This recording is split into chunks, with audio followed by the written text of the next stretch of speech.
Assalamualaikum warahmatullahi wabarakatuh. Alhamdulillah wassalatu wassalamu ala rasulillah. Amma ba'du.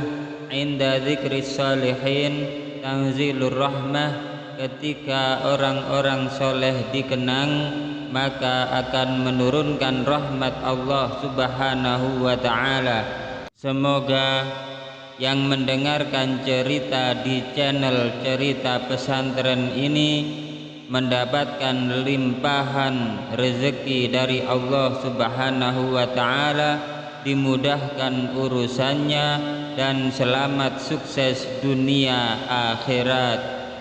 Organisasi Nahdlatul Ulama, disingkat NU, berdiri pada tanggal 31 Januari 1926 atau bertepatan dengan tanggal 16 Rajab 1344 Hijriah, dan pada tanggal 16 Rajab 1444 Hijriah kemarin bertepatan dengan tanggal 7 Februari 2023, warga Nahdiyin memperingati 1 abad berdirinya Nahdlatul Ulama di Stadion Delta Sidoarjo.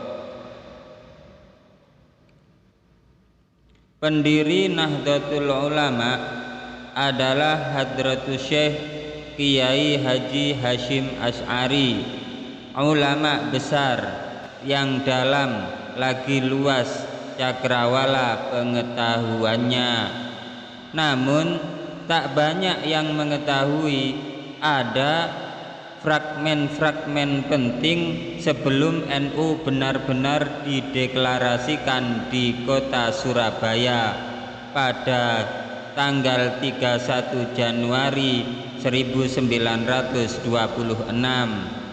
Salah satunya adalah peran Syekhona Khalil Bangkalan, gurunya para kiai Indonesia, terutama di Jawa. Kiai Haji Hasyim Asy'ari sendiri adalah santri Mbah Khalil Bangkalan.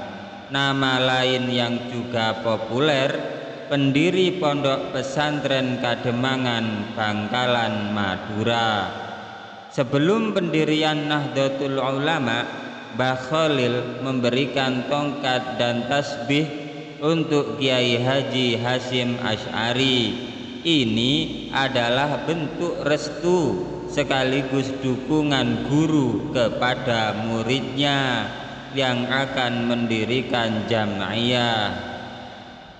Peristiwa itu terjadi setelah 2 tahun lamanya pendiri pesantren Tebu Ireng di Jombang itu mencari isyarat langit yang tidak kunjung datang lewat sholat istikharah. Penyerahan tongkat dan tasbih yang diperkirakan terjadi pada tahun 1924 dan dianggap sebagai isyarat langit yang selama ini dicari. Seorang santri yang bernama As'ad diutus Kiai Khalil Bangkalan mengantarkan tongkat dan tasbih itu ke Tebu Ireng, Jombang. Kelak kemudian murid ini dikenal sebagai Kiai Haji As'ad Syamsul Arifin, pendiri pesantren paling berpengaruh di situ Bondo, Salafiyah Syafi'iyah. Cerita tentang tongkat dan tasbih itu dituturkan Kiai As'ad dalam sebuah ceramah yang direkam dalam pita kaset.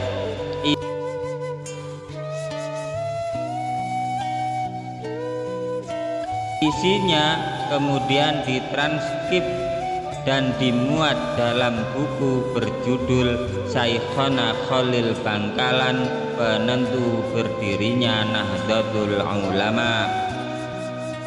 Buku yang terbit pada tahun 2012 ini ditulis mantan Bupati Bangkalan Raden Kiai Haji Fuad Amin Imron yang wafat pada tanggal 16 September 2019.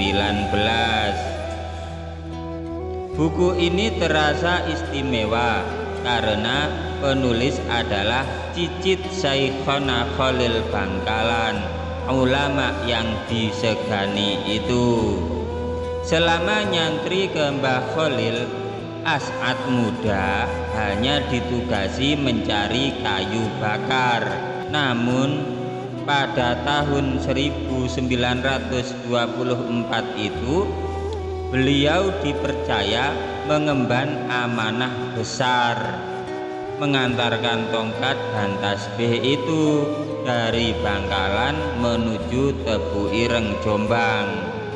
Maka Kiai As'ad adalah saksi sekaligus pelaku sejarah berdirinya NU Nahdlatul Ulama, sebuah organisasi keagamaan dengan jumlah terbanyak sedunia.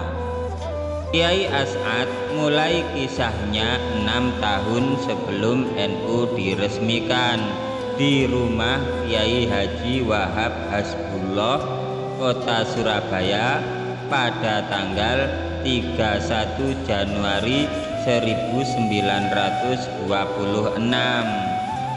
Pada tahun 1920, kata Kiai As'ad, sebanyak 67 ulama Nusantara berkumpul di Kabupaten Bangkalan, Jawa Timur selama sebulan.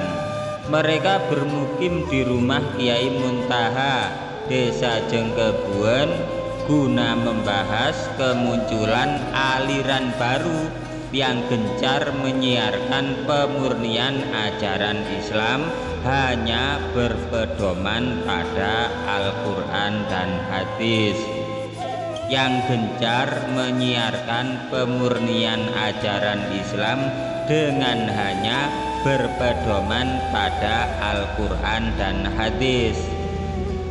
Para ulama itu resah oleh aliran baru yang kemudian hari dinamai Wahabi karena mengharamkan tahlil dan ziarah kubur, sebuah ajaran yang sudah lama dipraktekkan oleh pengikut Ahlus Sunnah wal Jamaah yang dibawa oleh Wali Songo ke tanah Jawa.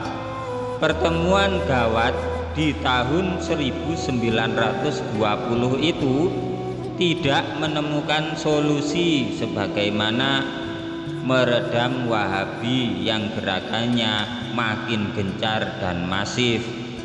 Mereka butuh fatwa Kiai Haji Muhammad Khalil, seorang ulama di Bangkalan yang masyhur karena kealiman dan kewaliannya, juga mertua Kiai Muntaha.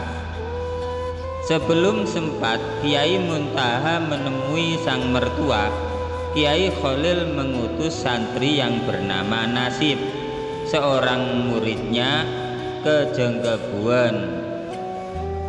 Santri Nasib diminta membaca surat As-Saff ayat 8 dan 9 kepada para ulama di rumah menantunya itu. Para ulama itu puas dan lalu pulang karena ayat itu rupanya adalah fatwa yang mereka tunggu atas munculnya gerakan yang dicetuskan ulama Arab Saudi, Ibnu Abdul Wahab, yang pengaruhnya begitu kuat setelah kota Mekah ditaklukkan seorang kepala suku bernama As-Sa'ud yang kemudian mendirikan kerajaan dan masih berkuasa sampai saat ini. Itulah karomah Kiai Khalil, sudah tahu jawaban atas semua pertanyaan yang belum disampaikan, kata Kiai As'ad. Antara tahun 1921 hingga tahun 1922, sesudah pertemuan ulama di Bangkalan 2 tahun sebelumnya, sebanyak 46 ulama Pulau Jawa dan Madura bertemu di Kawatan Surabaya, rumah Kiai Mas Alwi. Kali itu pokok pembahasan lebih konkret, yaitu pembentukan sebuah organisasi untuk menangkal kemunculan kelompok Islam yang tidak senang pada ajaran Ahlus Sunnah. Di antara kiai yang hadir antara lain Kiai Haji Hasyim Asy'ari, Kiai Haji Hasan Genggong Probolinggo, Kiai Haji Syamsul Arifin Situbondo, Kiai Haji Dahlan Nganjuk, dan Kiai Haji Asnawi Kudus, juga Kiai Thohir Bungkuk, serta kiai-kiai Jombang. Namun pertemuan itu tidak kunjung seia sekata. Sebagian sepakat membentuk organisasi baru, sebagian lagi mengusulkan agar memperkuat organisasi yang sudah ada seperti Sarekat Islam atau Masyumi. Karena tidak juga menemukan jalan keluar, kata As'ad, seorang kiai akhirnya menghadap Kiai Khalil Bangkalan. Dia kemudian bercerita pernah membaca tulisan Sunan Ampel sewaktu nyantri di kota Madinah. Isinya menceritakan Sunan Ampel pernah bermimpi bertemu dengan Nabi Muhammad Shallallahu Alaihi Wasallam. Dalam mimpi itu Nabi Muhammad berpesan agar ajaran Ahlus Sunnah dibawa ke Indonesia karena orang-orang Arab sendiri tidak mampu melaksanakannya, kata Kiai As'ad. Di Cirebon pada tahun 1921 itu Kongres Islam pertama digelar. Haus Cokro Aminoto, tokoh syariat Islam, memimpin kongres. Namun tujuan kongres untuk menyatukan visi dan misi umat Islam dan mengurangi ketegangan antar kelompok tidak tercapai atau deadlock. Al-Irsyad yang diwakili Ahmad Surkati dan ulama tradisional yang diwakili Kiai Haji Wahab Hasbullah dan Kiai Haji Asnawi Kudus berbeda pandangan soal mazhab. Di tengah berbagai upaya menyatukan visi umat Islam itu dan tarik ulur kiai-kiai tradisional membentuk organisasi baru. Pada sebuah pagi di awal tahun 1924, Kiai Khalil tiba-tiba memanggil As'ad, santrinya. As'ad diminta sang guru mengantarkan sebuah tongkat pada Kiai Haji Hasyim Asy'ari di Tebu Ireng, Jombang. Pada akhir tahun itu As'ad dipanggil lagi, kali ini mengantarkan tasbih. Menurut Kiai As'ad, ketika menerima dua benda itu, Kiai Hasyim memberi reaksi yang berbeda.